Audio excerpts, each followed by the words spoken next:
She helped guide the sword to her own throat when the animal failed to kill her quickly. In a crowded Roman arena, thousands screaming for blood. In the center, a young woman stands alone. Her name is Perpetua. She's 22 years old, a new mother, and she's about to be torn apart by wild beasts.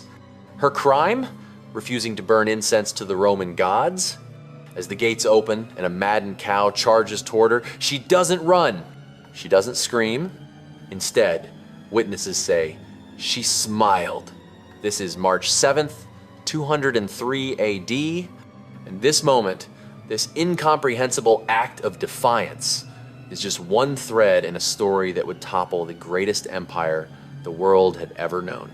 Not through armies, not through politics, but through something far more dangerous, faith.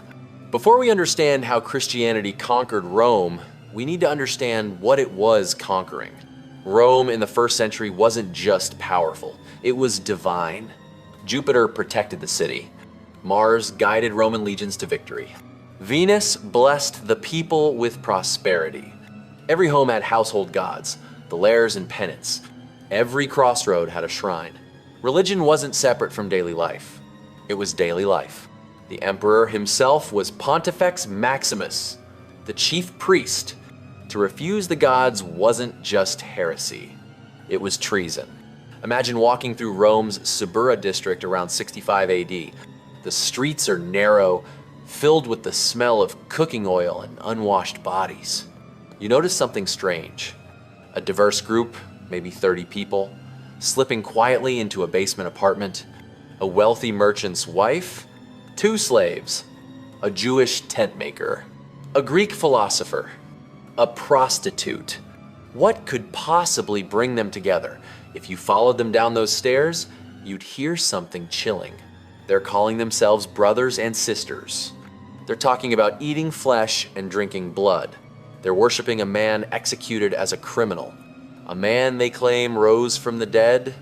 This is Christianity in Rome, and it's about to change everything.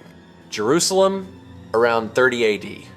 A Jewish preacher named Jesus of Nazareth is executed by crucifixion. Standard Roman punishment for rebels? His followers should have scattered like countless other failed movements. His disciples claimed he came back. They said he appeared to them, spoke with them, ate with them, then he vanished into the sky. Yet within weeks, these terrified followers became fearless. They began preaching openly. Thousands converted. The movement spread to Antioch, Damascus, Alexandria, and then came the man who would bring it to Rome. His name was Saul of Tarsus. The irony is sharp because Saul started as Christianity's most violent persecutor. He was present at the stoning of Stephen, the first Christian martyr. He dragged believers from their homes. Then, on the road to Damascus, he claimed he saw a blinding light and heard Jesus' voice. When he could see again, everything had changed. Saul became Paul. The persecutor became the apostle, and he had a radical idea that would split the early church forever. He believed this message wasn't just for Jews. It was for everyone. Greeks, Romans, slaves, free people, men, women. No circumcision required. No dietary laws. Just faith. The Jewish Christians in Jerusalem were horrified.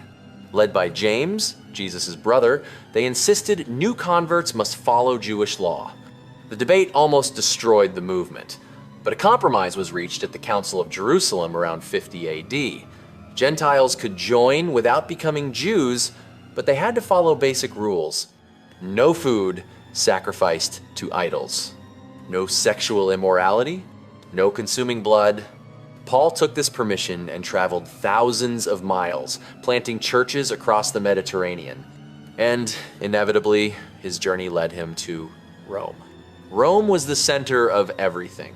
Over 1 million people crammed into a few square miles. The streets were chaos. Merchants shouting, wagons rumbling, slaves carrying their masters. No sewage system for most of the city, chamber pots emptied into streets, blood from meat markets running in gutters. Yet Rome was magnificent. Aqueducts bringing fresh water, public baths where even the poor could bathe. This was the heart of an empire stretching from Britain to Egypt, from Spain to Syria. Into this city, around 60 AD, came Paul with the most dangerous ideas in the world. He arrived as a prisoner, but under house arrest, able to receive visitors. For 2 years, he taught anyone who would listen. Jews came to argue. Curious Romans came to hear about this strange philosophy. Slowly, quietly, a Christian community formed in the capital of the pagan world. But Paul wasn't the first. Christians were already there. Multiple house churches scattered across the city, meeting in secret, sharing everything in common, taking care of widows and orphans, and attracting attention for all the wrong reasons. The Romans didn't understand Christians, and what people don't understand, they fear. The rumors spread fast. Christians were atheists. To Romans, this made perfect sense. Christians refused to worship the gods. No sacrifices to Jupiter, no libations to the emperor. In Roman thinking, this was atheism, and atheism was dangerous. The gods protected Rome. Anger them, and disaster would follow. Every Christian who refused to sacrifice was putting the entire empire at risk. But it got worse. Christians called each other brother and sister. They kissed in greeting. They held secret meetings at night. Romans assumed the worst: incest, orgies, sexual depravity. And then there were the really dark rumors. Christians talked about eating the flesh and drinking the blood of their god. To Roman ears, this sounded like ritual cannibalism. Baby killing was another persistent rumor. Christians were seen as dangerous, immoral, cannibalistic atheists, and yet people kept converting. Why? Roman religion was transactional. You sacrificed to the gods, they gave you what you wanted. It was a business deal.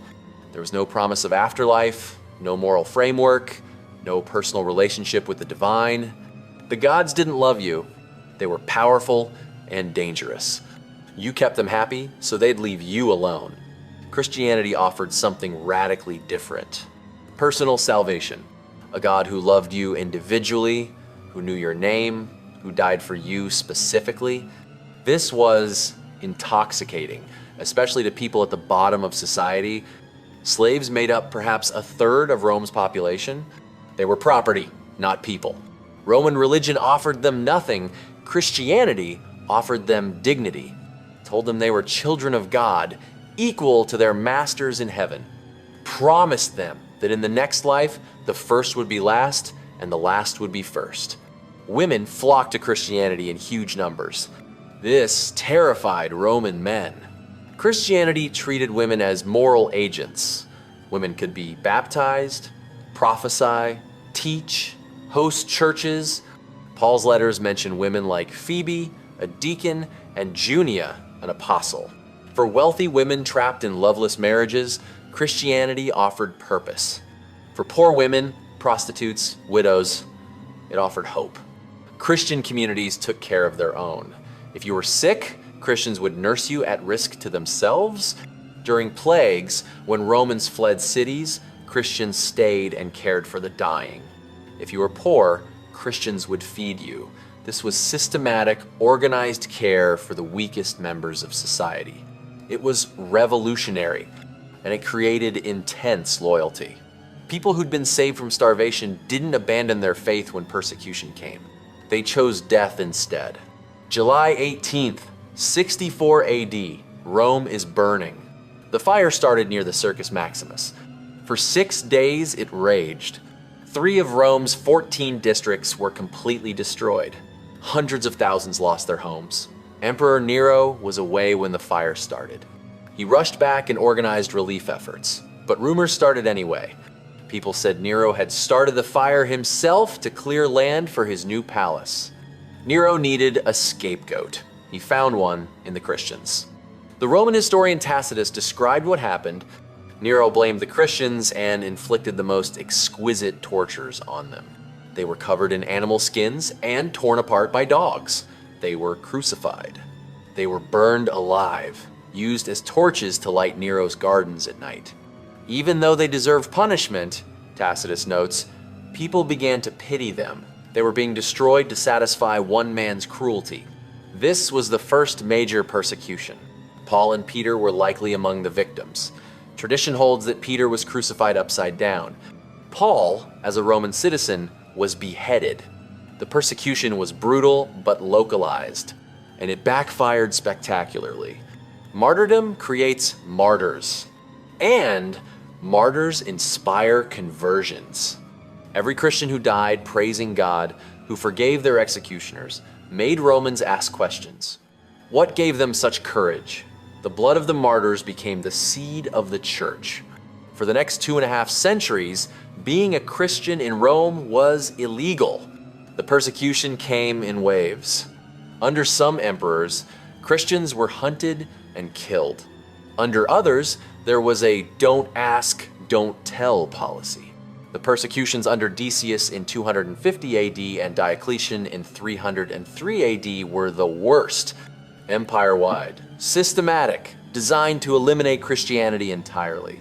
Everyone was required to obtain certificates proving they'd sacrificed to the gods.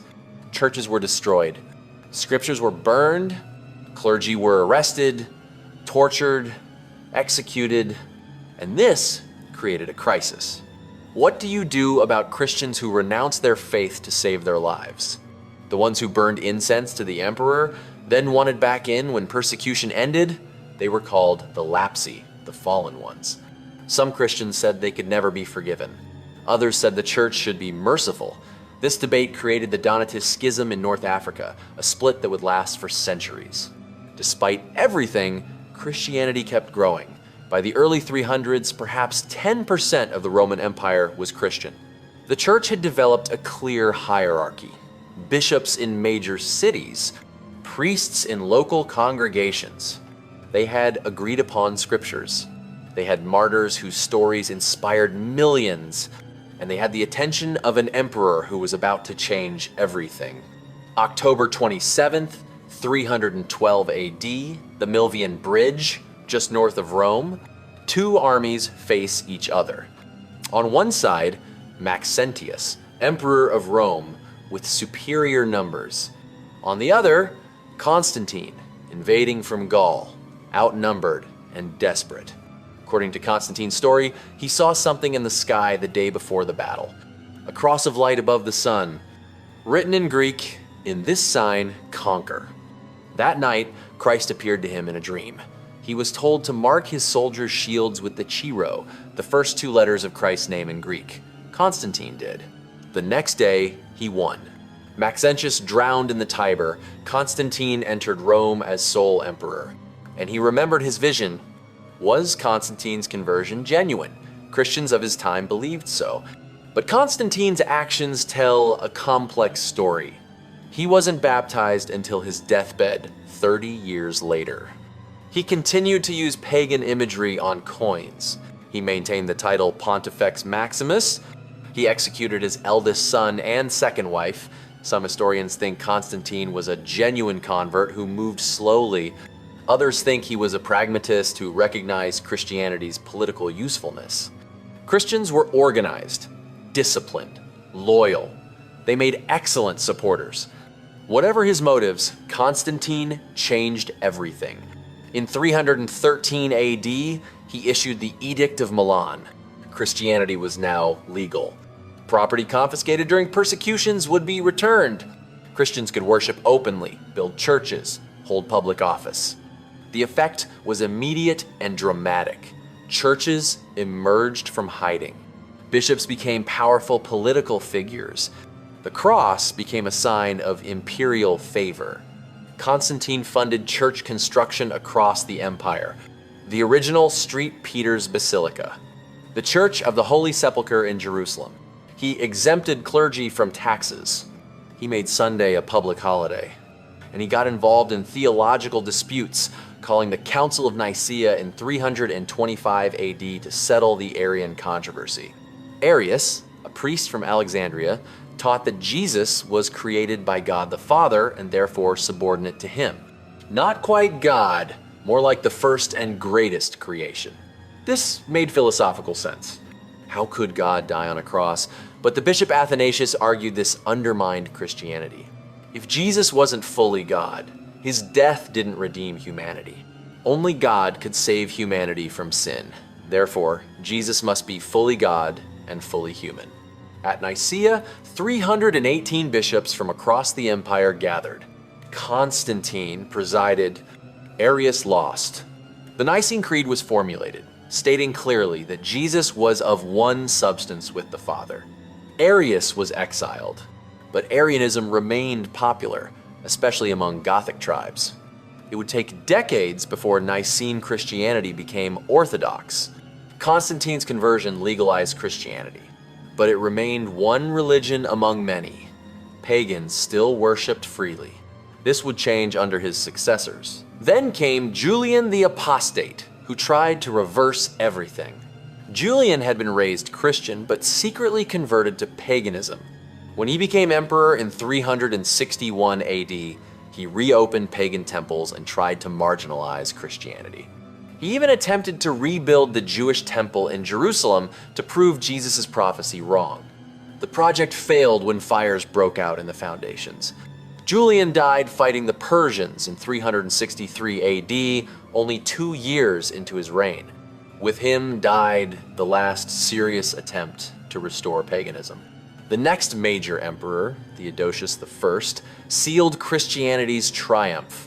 In 380 AD, Theodosius issued the Edict of Thessalonica. This declared that all subjects of the Roman Empire should follow Christianity, specifically Nicene Christianity. This wasn't just legalization. This was establishment. Christianity was now the official state religion. Paganism was outlawed. Temples were closed or converted to churches. Pagan sacrifices became illegal, punishable by death. The Olympic Games, held for over 1,000 years, were banned as a pagan festival. This didn't happen peacefully. In 391 AD, the Serapeum in Alexandria, one of the greatest pagan temples, was destroyed by a Christian mob. In 415 AD, Hypatia, a brilliant pagan philosopher and mathematician, was murdered by Christian extremists in Alexandria. They skinned her alive with oyster shells. The old world was dying, and its death was violent. By 400 AD, Christianity had won. But victory brought new problems. When Christianity was illegal, believers faced real consequences. You were a Christian because you believed, and belief could cost everything. But once Christianity became the state religion, everything changed. Suddenly, being Christian was advantageous. Want a government position? Better be Christian. Conversions skyrocketed, but motives became murky. The church filled with people who'd never have joined when it meant risking death. These extreme practices became a new kind of martyrdom. White martyrdom, dying to the world, as opposed to red martyrdom, dying for the faith. Another response was theological debate. With persecution over, Christians had time to argue about doctrine. The Christological controversies were intense. Was Christ of one nature or two? Was Mary Theotokos, God-bearer, or just a Christ-bearer? These weren't just academic exercises. They were about understanding salvation itself. The Council of Chalcedon in 451 AD tried to settle these debates. It declared Christ was fully God and fully human, two natures in one person, without confusion, without change, without division, without separation. This became Orthodox Christianity, but significant portions of the church rejected it. The Oriental Orthodox churches in Armenia, Egypt, Ethiopia, and Syria taught Miaphysitism. Christ had one united nature, divine and human merged together. Both sides accused the other of distorting the faith. The split was never healed. To this day, the Oriental Orthodox churches remain separate. Over the next 6 centuries, Christianity would fracture again. This time between East and West, between Greek and Latin Christianity. Language was part of it. The Western Church used Latin, the Eastern Church used Greek. Culture was part of it. The West was becoming feudal. The East remained sophisticated, urban. The real flashpoint was the Filioque controversy. The original Nicene Creed said the Holy Spirit proceeds from the Father. Spanish churches added "and the Son" to emphasize Christ's divinity. In Latin, Filioque. This spread through the Western Church. The Eastern Church was furious. First, Rome had changed the creed without calling a council. Second, the theology was wrong. The Spirit proceeds from the Father alone. The real issue was authority. Who had the final say in doctrine? The West said the Pope had primacy over all bishops. The East said all 5 patriarchs were equal. This came to a head in 1054 AD. The Patriarch of Constantinople and the papal legate excommunicated each other. The Great Schism. Eastern Orthodoxy and Roman Catholicism were now separate churches. They remain so today. But the divisions weren't done. 5 centuries later, Western Christianity itself would split. The Protestant Reformation of the 16th century would shatter the Catholic monopoly. Corruption in the church was part of it. The sale of indulgences was offensive. The printing press was part of it. For the first time, ordinary people could own Bibles. National politics were part of it. But the theological core was justification. How is a person saved? The Catholic answer, faith and works. You need to believe, but you also need sacraments, good deeds, merit. Martin Luther, a German monk, tormented by guilt, found this crushing. Then he read Romans 1:17, "The righteous shall live by faith." To Luther, this meant salvation was by faith alone, not faith plus works. Just faith. God's grace, received through faith, was enough. This was liberation, and it was heresy. Luther posted his 95 Theses in 1517. He expected a debate. Instead, he got a revolution. Within decades, large portions of Germany, Scandinavia, England, Scotland, and Switzerland had broken from Rome. Multiple versions of Protestantism emerged. Lutherans, Reformed churches following John Calvin, Anglicans in England, Anabaptists who rejected infant baptism. Each claimed to be recovering authentic Christianity. The 30 Years' War, 1618 to 1648, devastated Central Europe. Perhaps 8 million dead, 1/3 of Germany's population gone, all over theology. The Reformation didn't end division, it normalized it. Over the next 4 centuries, Protestantism splintered into thousands of denominations. But perhaps no development has been as significant as Pentecostalism. This movement began on January 1, 9001, in Topeka, Kansas. A Bible school student named Agnes Osman began speaking in tongues.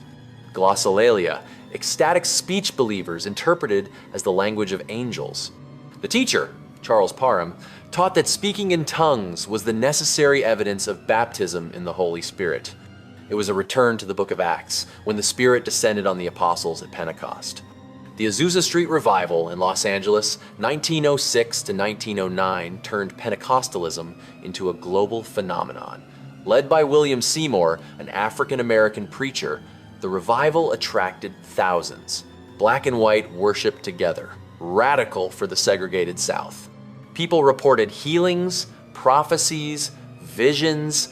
The services lasted for hours with spontaneous singing, shouting, dancing. Traditional churches were scandalized. This was chaos. This was emotionalism. But it spread anyway. Today, Pentecostalism and its charismatic movement are the fastest growing segment of Christianity. Over 500 million believers worldwide. In some countries like Brazil or Nigeria, Pentecostalism is dominant.